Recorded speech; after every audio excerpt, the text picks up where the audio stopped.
Hey guys, welcome back to another episode of Disruptive Minds. Today I'm with Casey Winans, and we're going to be talking about the technology you need to run your fulfillment operation. So, whether you're an e-commerce seller, whether you're a fulfillment company, a 3PL, we're going to be talking about like the technology that you use and how that's going to scale with you and your business. You are listening to the Disruptive Minds podcast, home of the entrepreneur. Hey Casey, thanks for joining us. Hey, Bill, thanks for having me on. Yeah, so could you give the listeners a little bit about your background? I know you've been dealing with technology for a while now. Yeah, I've been in what you call like the warehouse management system space for over 20 years. Started out working for some small companies building software internally. That moved into working for a company called Red Prairie. That's now Blue Yonder. Did that for several years. I think massive implementations for massive customers, lots of complexity. I moved on from there to working for a 3PL out of Canada. So that was on the other side of the fence. I was still doing software implementations, but I was outside the software ecosystem or outside the vendor ecosystem to the extent so I didn't necessarily have to take the jabs to the face based on defects or design decisions. I did that for a year and a half, and then there was this perfect timing piece for me, anyways. Maybe not the vendors, but Red Prairie and JDA merged before they became Blue Yonder, and the messaging was, we don't do customizations.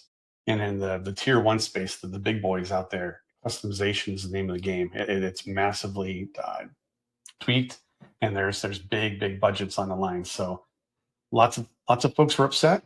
Perfect time for myself and two partners to hang a shingle out there and start a consulting firm. I thought we were going to be mercenaries for a few months until they figured out their messaging issues and then squashed us. But they turned out to, they embraced the partner ecosystem that was building up.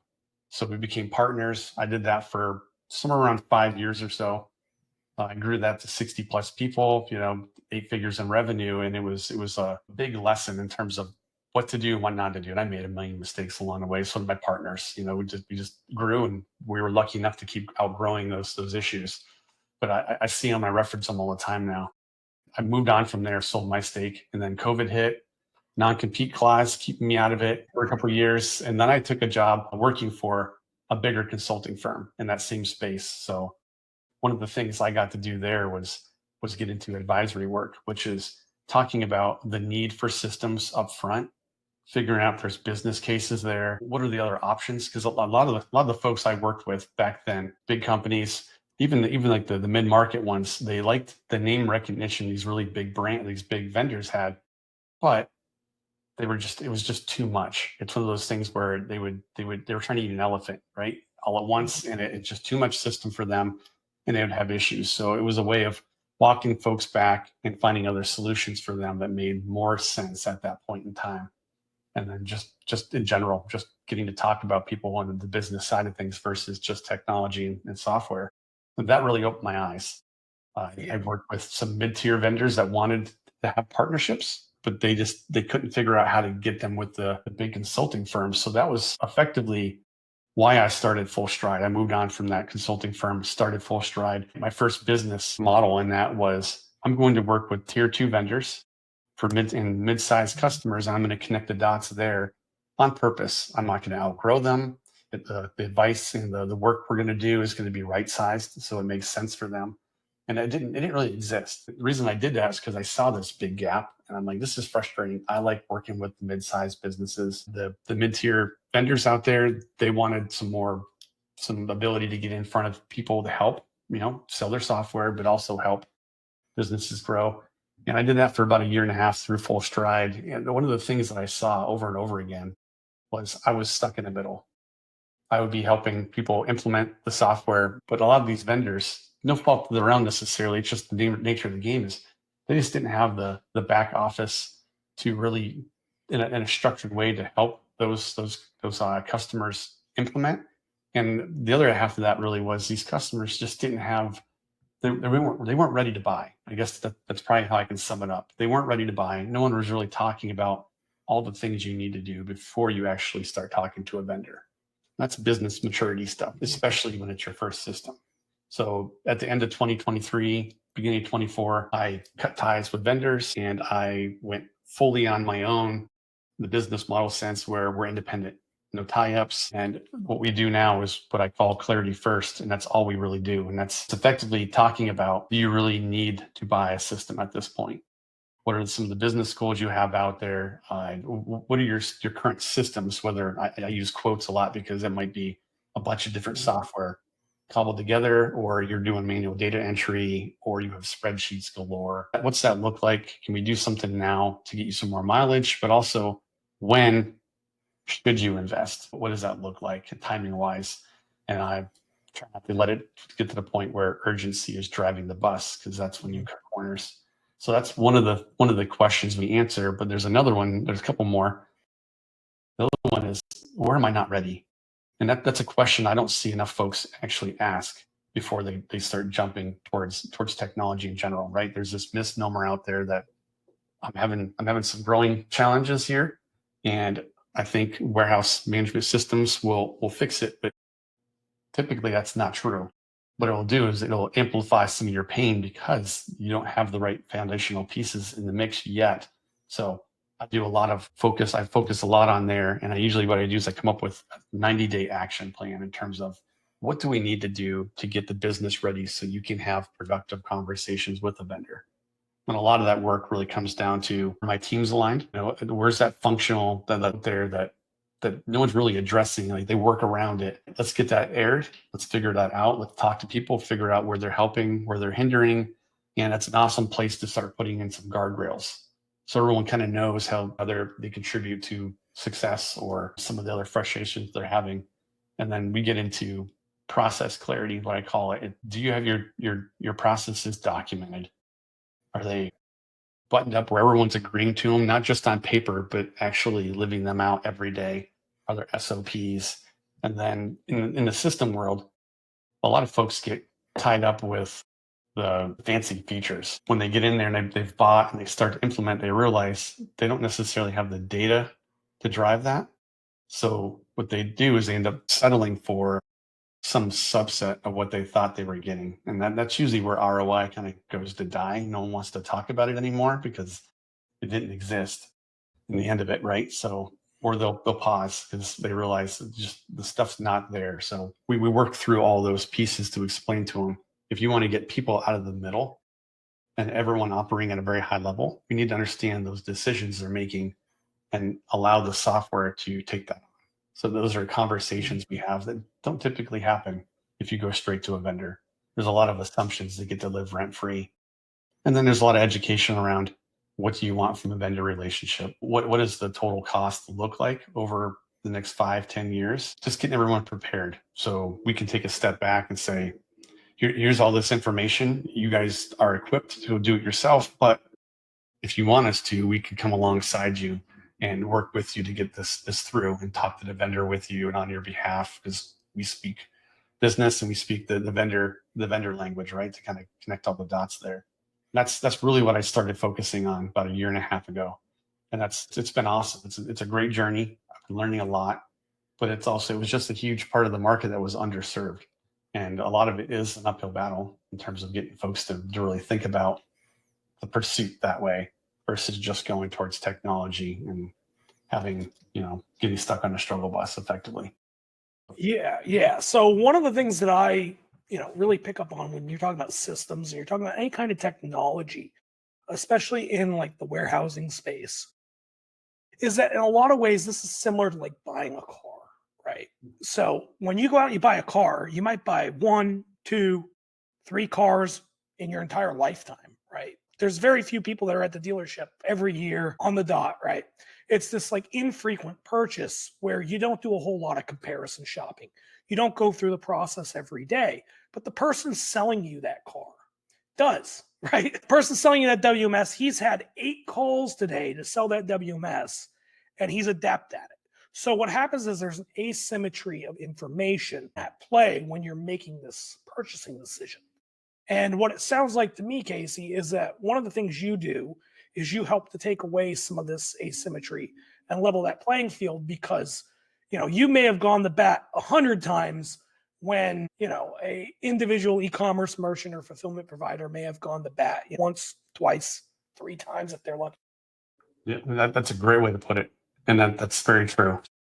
Asymmetry of information. And that's a big part of it right there. Just to kind of harp on that same problem is, yeah, most of the folks in there, they either haven't done it or they might have had one at bat, maybe at a different business, maybe even a completely different industry. So the experience doesn't necessarily translate well, or there's just a lot of room for degradation on terms of how you went through or what you went through the first time.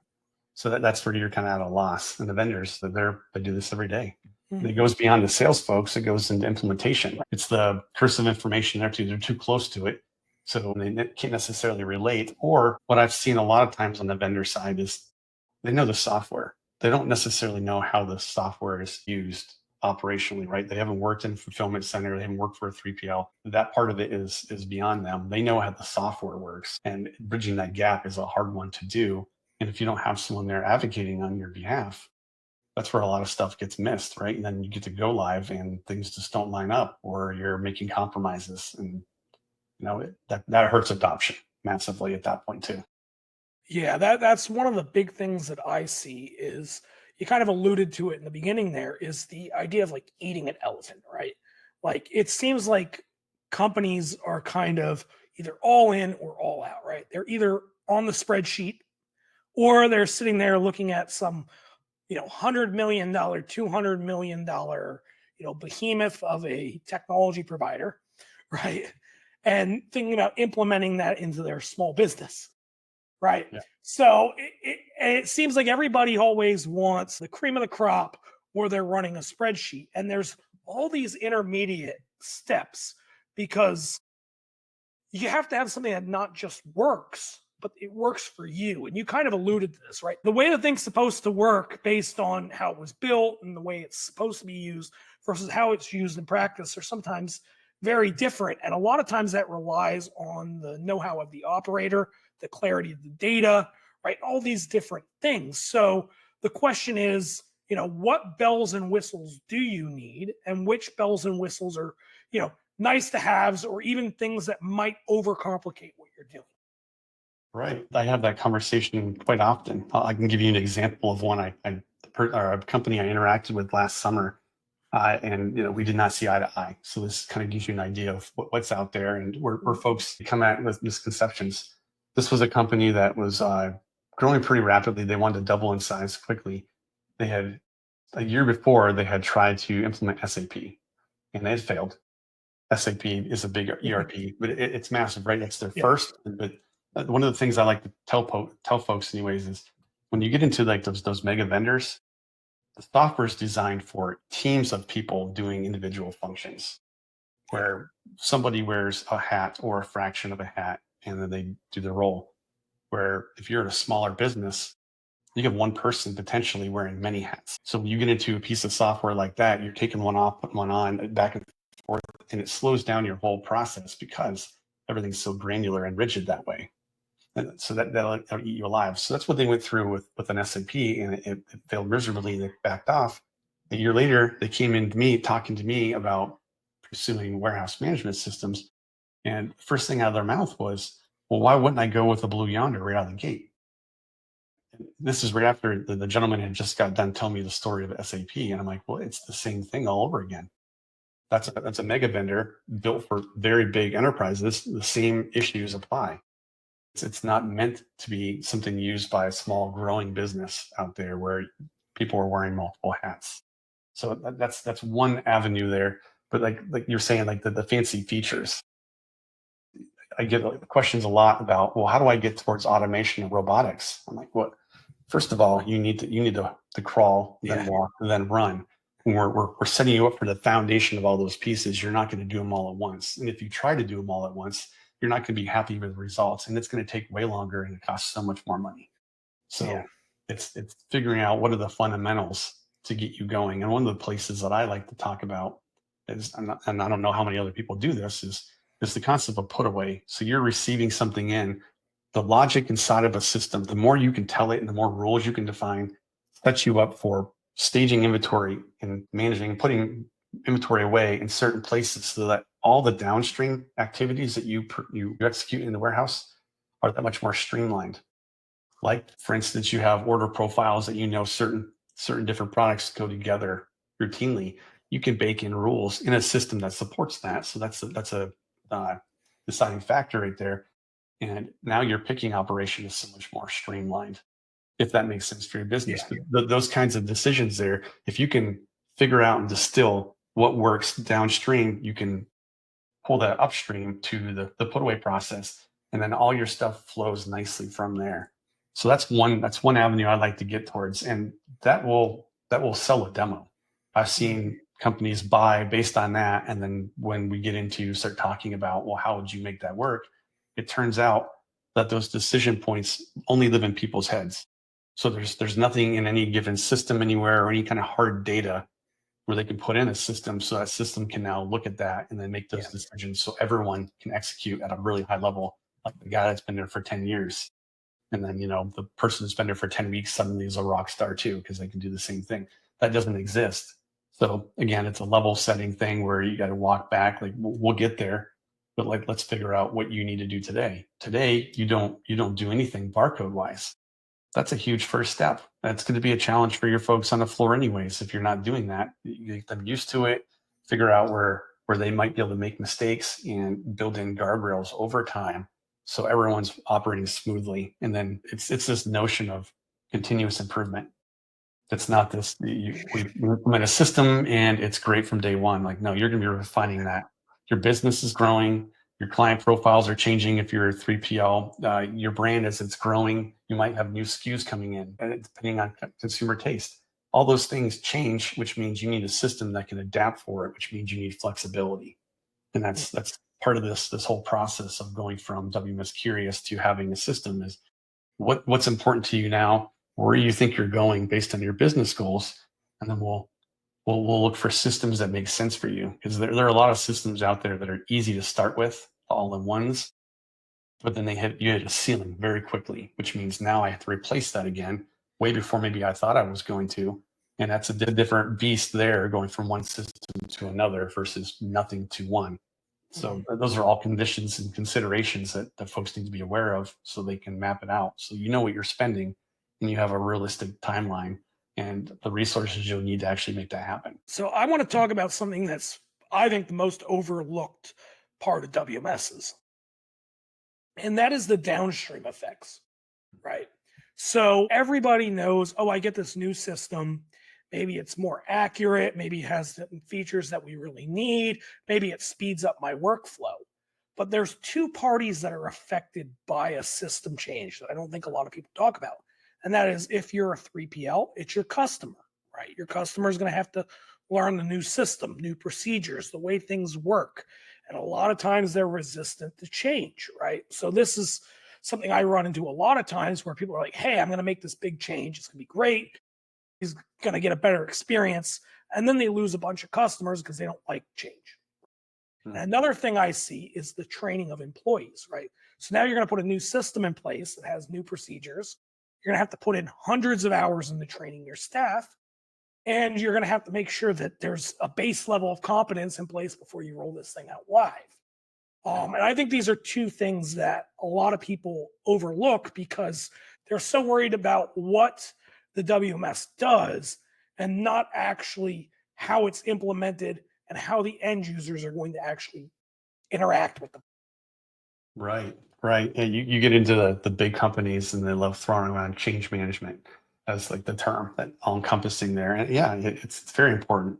If you don't get people engaged and tied into it, especially if you're going from one system to another, you can't go backwards. You can't lose functionality, not unless you're okay with your mix of customers changing, right? You might alienate some and be able to gain others, but that's a business strategy decision that you make. But you can't go backwards. And then if there's going to be a material change, you need to communicate it. And a lot of times it's the transparency piece that's missing of why do we need to change? And this goes to training as well in some ways. A lot of the experience I had, even with the big companies and small companies, it's a human nature issue is getting everyone in the same room. And that's more of like in air quotes, really, it's basically giving everyone a voice.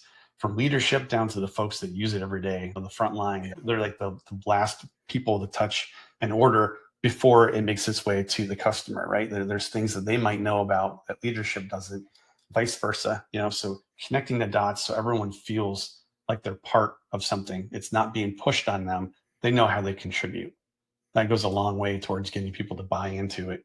The training piece makes more sense because there might be some role out there that their job's going to get harder for whatever reason, but they understand the greater scheme of things. Yeah, but we got better here. So now I understand it. I'm not going to fight it so bad, right?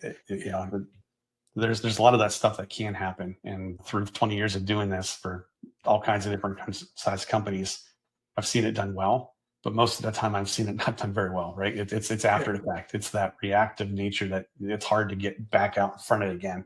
Because once you start losing trust, that folks are less likely to give it back to you. Yeah, I kind of giggled a little bit ago when you were mentioning about, like, if it's your first scan system, right? First time you're verifying barcodes. And it kind of comes back to this whole idea of, like, conveying the information, why the change is necessary, right? Making sure people are trained correctly. Because if you're going from I'm not scanning barcodes to all of a sudden I'm dealing with pre-cartonization, I'm scanning barcodes, I'm taking pictures of the things I'm packing, right? And I'm putting them into a sort system. And I'm an employee, I'm sitting there going, well, before I just click one button, the label comes out, I put it on the box. It took me 10 seconds. Now I'm doing all this stuff. And a lot of times they're the last ones to get the information on, why this is better. Like, to you and me, as people who deal with systems, who interact with this kind of technology regularly, you understand the value of putting those checks and balances in place. You understand why you'd want a pack shot. You understand why you want a barcode scan. You understand why you want to sort by carrier earlier on in the process. To the packer who's trying to, see how many they can pack this hour, it's not quite so obvious. So that communication piece is a really big part of any kind of implementation, and I think it's a large part of the discussion when you're choosing a WMS or other tech platform. Is how's the effect going to happen on my employees? Are we going to be able to adapt to this? Are we capturing the data we need to be able to capture? And making sure you're ready for that change. Yeah, oh, very much so.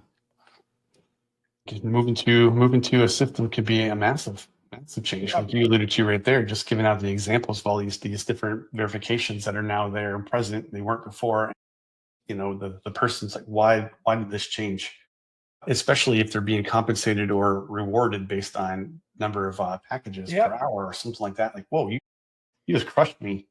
Why? So there's a compensation model that needs to change there too. So factoring all those pieces in, and then that's part of the conversation that needs to be there. It's understanding how something will bring. It won't always be a net positive. There will be some things that take you backwards, but you're looking for the greater good. Yeah, I had that exact thing play out, I want to say 8 years ago, right? So I was selling on Ecommerce, right? I was selling on Amazon, Walmart, a couple different channels. And we had one packer packed all the orders.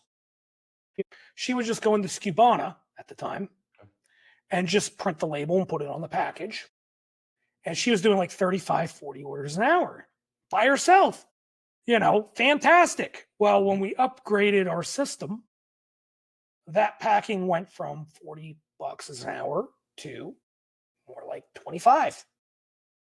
And there was a disconnect between, well, why did your production go down so much? Meanwhile, she was using an entirely different system with multiple checks and balances, with, all these other requirements, and it was affecting her quote unquote performance on paper, which affected her compensation. Yeah, there's something to that. Yeah. The other side of it really, though, is when you have one person doing, when you're small, they can get very good at it. You add a second one in there, chances are you're going to see that dip anyways, and then you're introducing more potential for errors. So you're introducing a scaling issue right there, because the more people you add to it, the more propensity goes up, and you're not going to get a great throughput there in terms of error-free orders. Now with the validations in there, you're going to take a hit on that individual piece there, but as you scale, you're going to avoid all of those other complications and returns and mispicks and orders.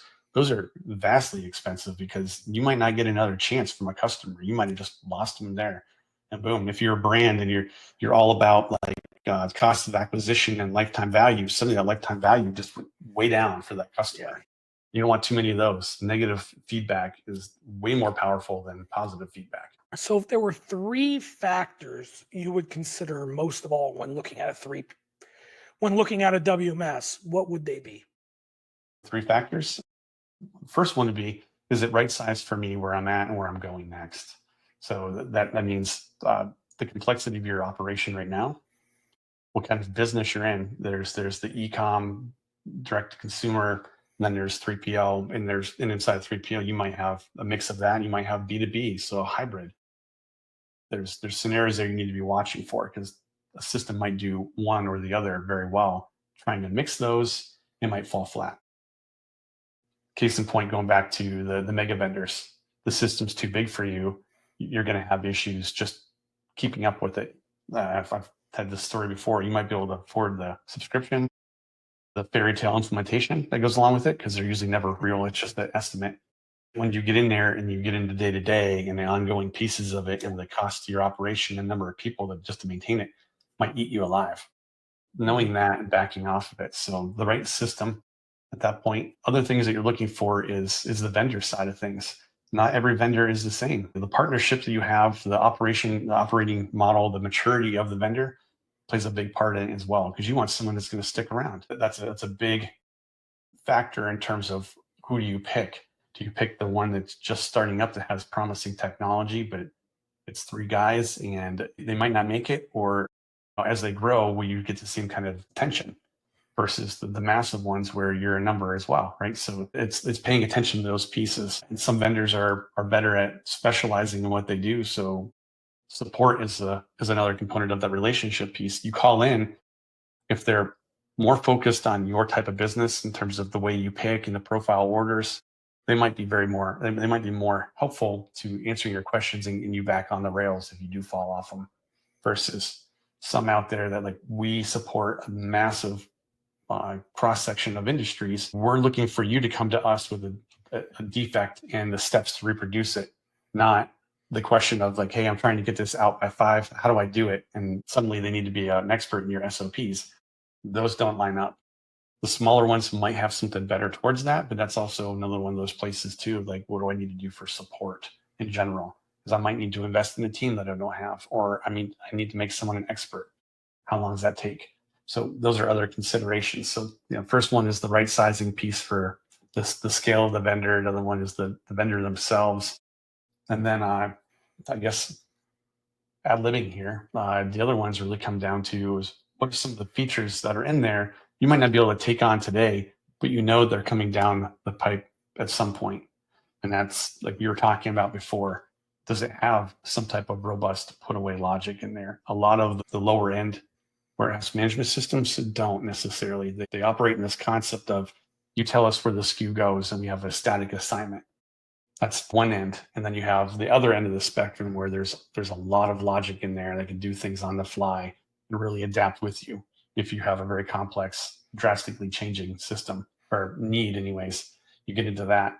So usually that's a pretty good proxy in terms of the sophistication and adaptability of the system. Is what's it look like at the put away side. You'll see pretty quickly just how mature they are or what their ambitions are. They might never get there because they don't need to for their audience. I could probably keep going, but those are 3. I guess another one, just like a bonus, would be how well it integrates with parcel carriers.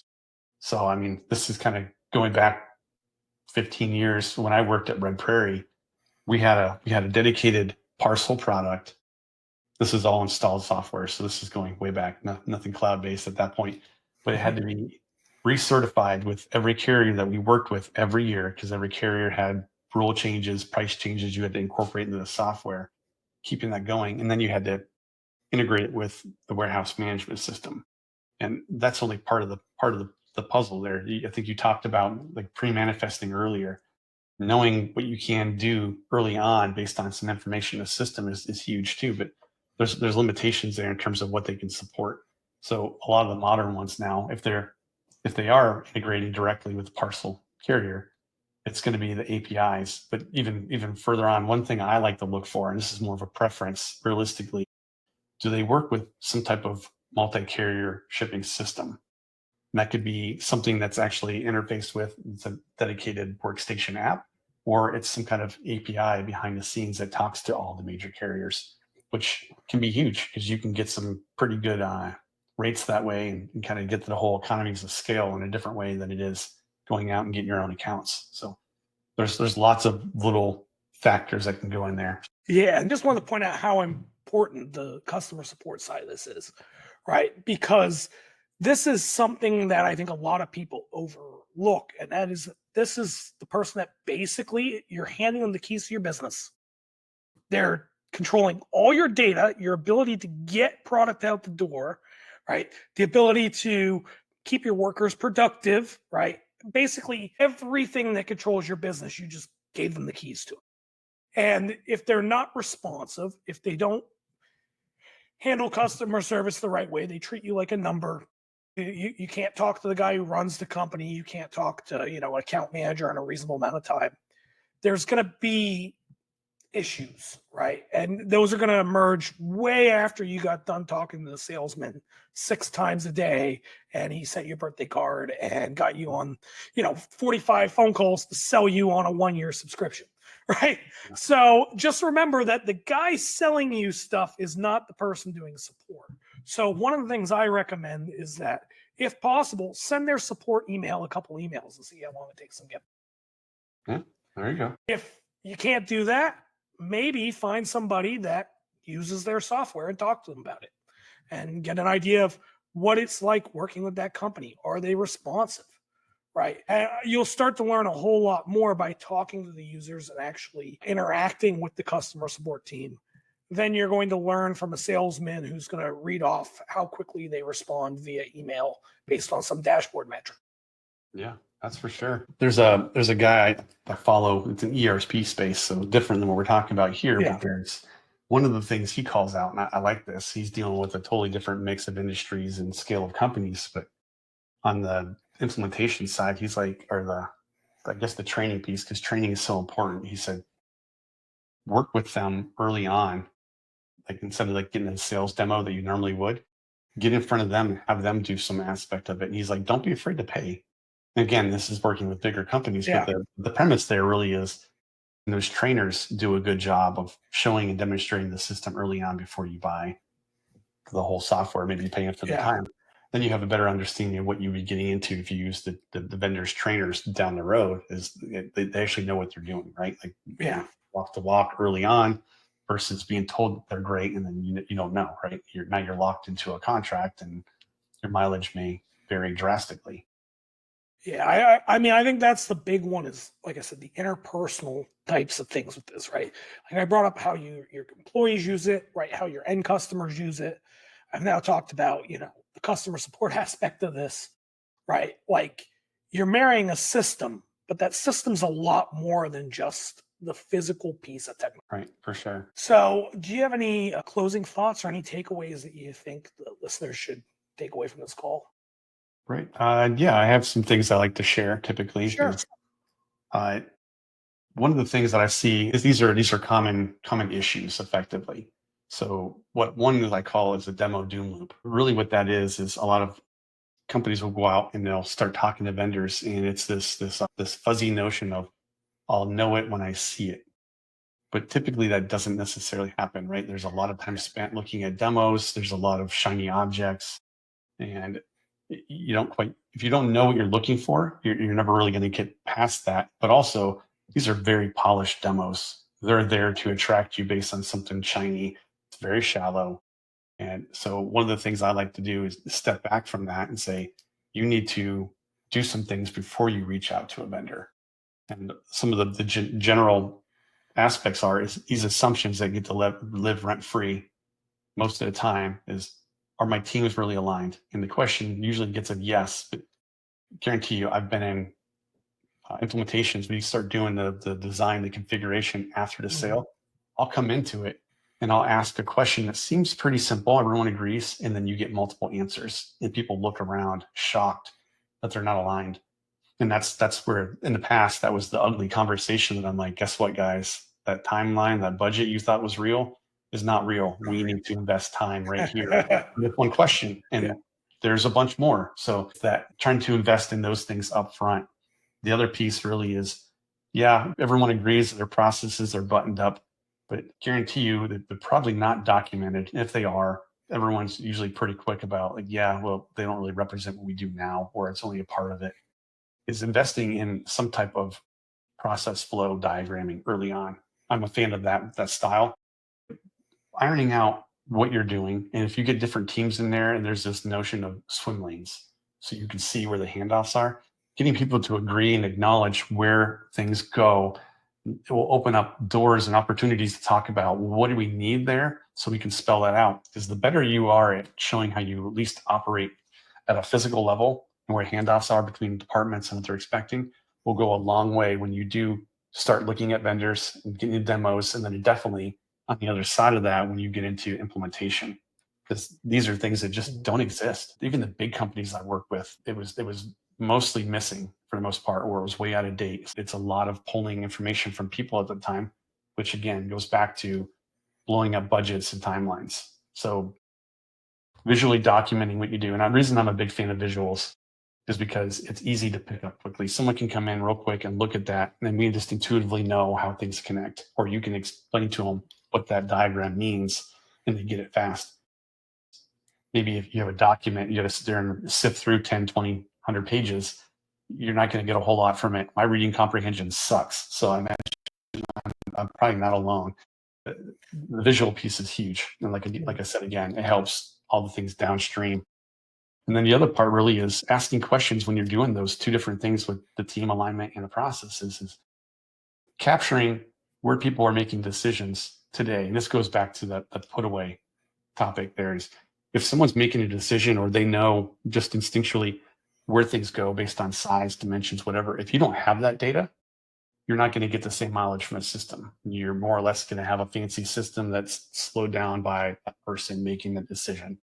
And then you get all kinds of various ways of doing it when you get more people, because everyone starts doing they have their preferences, and they might not always be correct. And depending on what your product mix is, if you get into regulated inventories or system, regulatory or regulated industries, there you go, sorry, you're going to have things that might not mix well, and bad things can happen. Yeah, I thought it was really interesting that we came in for a 40-minute discussion about systems and technology, and what we actually ended up talking about was people, business practices, quality of data, and not a whole lot about systems. And I think that's really an important message here, is that the system's a tool. It's built to help you and your business. And what actually matters is you, your processes, the things you need to be successful, right? And if that tool aligns with those things. Exactly. It can't lead, it supports. I think that's a big misnomer out there. Awesome. Well, guys, thank you so much for checking out this episode of Disruptive Minds. We're putting out new content all the time, so check back often. Thank you so much for joining us, and have a great day. Have a blast.